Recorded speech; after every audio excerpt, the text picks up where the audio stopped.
روبرت ليفاندوفسكي يرفض عرضا جديدا ومغريا للرحيل عن برشلونة إلى الدوري السعودي، متمسكا بالاستمرار في أوروبا.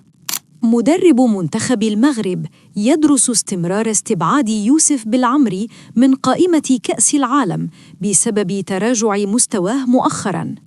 محمود حسن تريزيجيه مهدد بفقدان صدارة هدافي دوري أبطال إفريقيا بعد وصول مهاجم سان داونز الكولومبي للهدف الخامس بفارق هدف واحد فقط.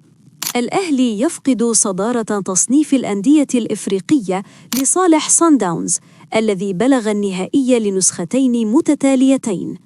المدرب ياستروب يدرس خوض مباراة ودية ثانية بجانب مواجهة زد، ويكثف التقسيمات الفنية لاختيار الأكثر جاهزية لمباريات الدوري.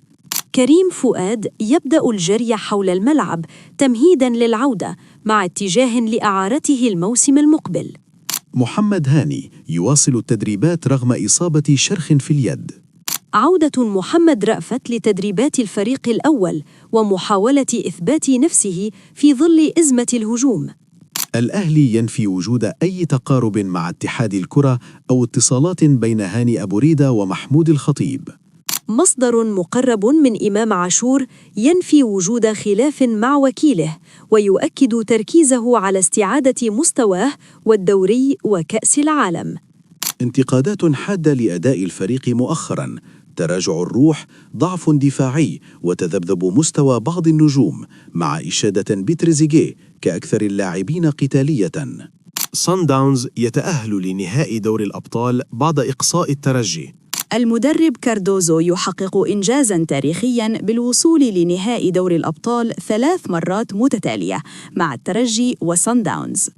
انتقادات تونسية للحارس بشير بن سعيد بعد تسببه في ركلة جزاء أطاحت بالترجي. محللون تونسيون فوز الترجي على الأهلي سابقاً منحه ثقة زائدة أثرت سلباً أمام صن داونز. بيراميدز يفوز ودياً 4-1، لكن يتلقى ضربة قوية بإصابة مصطفى فتحي، خلع في الترقوة. حسام حسن يتابع لاعبين جدد للمنتخب ويطالب محمد عبد المنعم بالحصول على فرصة أكبر مع ناديه.